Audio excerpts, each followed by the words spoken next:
everyone, welcome back to Xylem Learning. Anita Miss ആണ്. അപ്പോൾ നമ്മുടെ ആനുവൽ എക്സാമിന്റെ ടൈമാണ്. നിങ്ങൾ എല്ലാവരും ബേസിക് സയൻസ് അടിപൊളിയായിട്ട് പഠിച്ചുകൊണ്ടിരിക്കുകയാണ് അല്ലേ? അപ്പോൾ അതുകൊണ്ട് തന്നെ നിങ്ങളെ സഹായിക്കാനായിട്ട് ചില ചോദ്യങ്ങളായിട്ടാണ് ഇന്ന് മിസ് വന്നിരിക്കുന്നത്. വളരെ എളുപ്പമുള്ള ക്വസ്റ്റ്യൻസ് ആണ്. അതുകൊണ്ട് തന്നെ നിങ്ങൾക്ക് എല്ലാവർക്കും സ്വന്തമായി ചെയ്യാവുന്നതേ ഉള്ളൂ.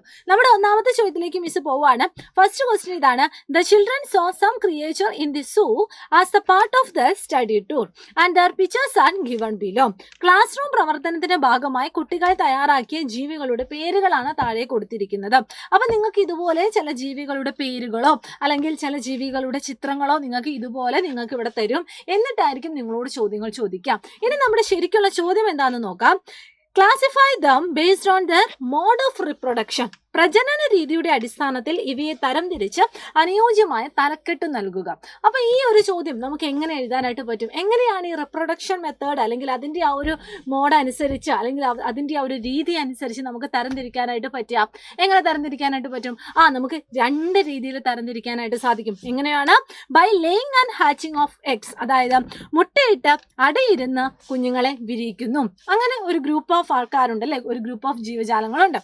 ഇനി അടുത്തത് by giving birth to babies and breastfeeding, അതായത് കുഞ്ഞുങ്ങളെ പ്രസവിച്ച് പാലൂട്ടി വളർത്തുന്നു. അപ്പോൾ ഈ രണ്ട് രീതിയിലുള്ള ആൾക്കാരെ പറ്റി നമ്മൾ ഡീറ്റെയിൽ ആയിട്ട് നമ്മൾ പഠിക്കുന്നുണ്ട്. അപ്പോൾ അതിനുവേണ്ടി നിങ്ങൾക്ക് ഈ ഒരു ഡയഗ്രാം കൂടി നിങ്ങൾക്ക് ഉപയോഗിക്കാനായിട്ട് സാധിക്കും. നമ്മുടെ ചുറ്റുമുള്ള ആനിമൽസ്, നമ്മുടെ ചുറ്റുമുള്ള ജന്തുക്കളെ നമുക്ക് രണ്ടായിട്ട് തരംതിരിക്കാം. ഫസ്റ്റ് നമ്മൾ എന്താണ്? പ്രസവിക്കുന്നവ അല്ലെങ്കിൽ വിവി പാരസ് എന്ന് പറയും, അല്ലെങ്കിൽ മാമൽസ് എന്ന് പറയും. അതുപോലെ ഒവി പാരസ് എന്ന് പറഞ്ഞാൽ മുട്ടയിടുന്നവരാണ്. അപ്പോൾ എന്താണ് മാമൽസ് എന്ന് നമ്മൾ വ്യക്തമായിട്ട് നമ്മൾ ലാസ്റ്റ് ചാപ്റ്ററിൽ പഠിച്ചിട്ടുള്ളതാണ്. അതിന് തന്നെ കരയിൽ ജീവിക്കുന്നവരുണ്ട്, വെള്ളത്തിൽ ജീവിക്കുന്നവരുണ്ട്. ഇത് ജസ്റ്റ് കുറച്ച് എക്സാമ്പിൾസ് ആണ്. ഇത് നിങ്ങൾ ജസ്റ്റ് നിങ്ങളുടെ മനസ്സിൽ ഓർത്ത് വെച്ചാൽ മാത്രം മതി. ഇനി അതുപോലെ തന്നെ മുട്ടയിടുന്നവരെ തന്നെ നമ്മൾ പല വിഭാഗമായിട്ട് നമ്മൾ പഠിച്ചിട്ടുണ്ട്.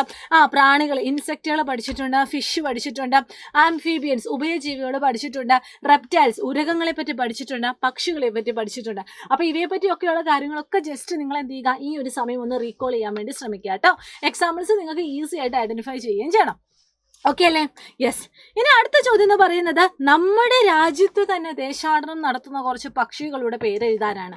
അപ്പോൾ ഇതൊരു അഡീഷണൽ ഇൻഫർമേഷൻ ആണ്. നിങ്ങൾ എന്ത് ചെയ്യുക, ഇതൊന്ന് നോട്ട് ചെയ്യുക. നമ്മുടെ രാജ്യത്ത് തന്നെ ദേശാടനം നടത്തുന്ന കുറച്ച് പക്ഷികളുടെ ഫീച്ചേഴ്സ്, പക്ഷികളുടെ ക്യാരക്ടറിസ്റ്റിക്സ് ഒക്കെ നമ്മൾ ഡീറ്റെയിൽ ആയിട്ട് പഠിച്ചതാണ്. അപ്പോൾ അതൊക്കെ നമ്മൾ ചെറിയ ക്ലാസ് തൊട്ടേ പഠിച്ചതുകൊണ്ട് തന്നെ നമ്മളിപ്പോൾ എന്ത് ചെയ്താൽ മതി, ഒന്ന് റീകോൾ ചെയ്തെടുത്താൽ മാത്രം മതി. അതിനുവേണ്ടി നമ്മൾ കുറേ സമയം കളയേണ്ടതില്ല. ഓക്കെ. ഇനി അടുത്ത ചോദ്യം എന്ന് പറയുന്നത് some statements related to the creatures are given below. Find out the statement connected with mammals in the land. സസ്തനികളുടെ പൊതു സവിശേഷതകൾ തിരഞ്ഞെടുത്ത് എഴുതുക. ഇതാണ് നമ്മുടെ ചോദ്യം. മാമൽസിന്റെ ഫീച്ചേഴ്സ് നമ്മൾ പഠിച്ചിട്ടുണ്ടായിരുന്നു. അപ്പോൾ ഇവിടെ കുറച്ച് ഓപ്ഷൻസ് വന്നിട്ടുണ്ട്. ഇതിനകത്ത് മാമൽസിന്റെ ഫീച്ചേഴ്സ് മാത്രം ഒന്ന് ഐഡന്റിഫൈ ചെയ്താൽ മതി. എന്തൊക്കെയാണ് തന്നിരിക്കുന്നത്? ലേ എഗ്സ്, മുട്ടയിടുന്നു. അതുണ്ടോ? ഇല്ല. അപ്പോൾ ആ ഒരു ഫീച്ചർ ഇല്ല. Give birth to young ones and feed milk, കുഞ്ഞുങ്ങളെ പ്രസവിച്ച് പാലൂട്ടി വളർത്തുന്ന ജീവികളാണ് സസ്തനികൾ. ആ ഒരു സ്റ്റേറ്റ്മെന്റ് ശരിയാണ്. പ്രസൻസ് ഓഫ് പിന്ന, ചെവിക്കൂടെയുണ്ട്. അതും ശരിയാണ്. ഹെയർ ഓൺ ദി ബോഡി, ശരീരത്തിൽ രോമങ്ങളുണ്ട്. അതും ശരിയാണ്. അപ്പോൾ ഇതിൻ്റെ ഉള്ളിലെ കറക്റ്റ് ആയിട്ടുള്ള സ്റ്റേറ്റ്മെന്റുകൾ ഏതൊക്കെയാണ്? ബി, സി, ഡി, ഈ പറയുന്ന ഓപ്ഷൻസ് ആണ്.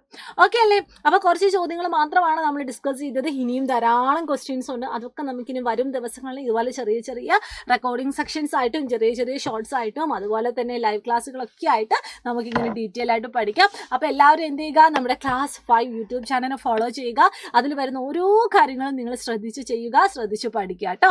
അപ്പോൾ ഇന്നത്തെ ഈ ഒരു ചെറിയ വീഡിയോ ഇത്രയേ ഉള്ളൂ. ഇതുപോലെ തന്നെ ഇൻഫോർമേറ്റീവായ വീഡിയോകളൊക്കെ ആയിട്ട് നമുക്കിനി അടുത്ത ദിവസം വീണ്ടും കാണാം. അപ്പോൾ എല്ലാവരും അടിപൊളിയായിട്ട് പഠിക്കുക. All the very best and thank you so much.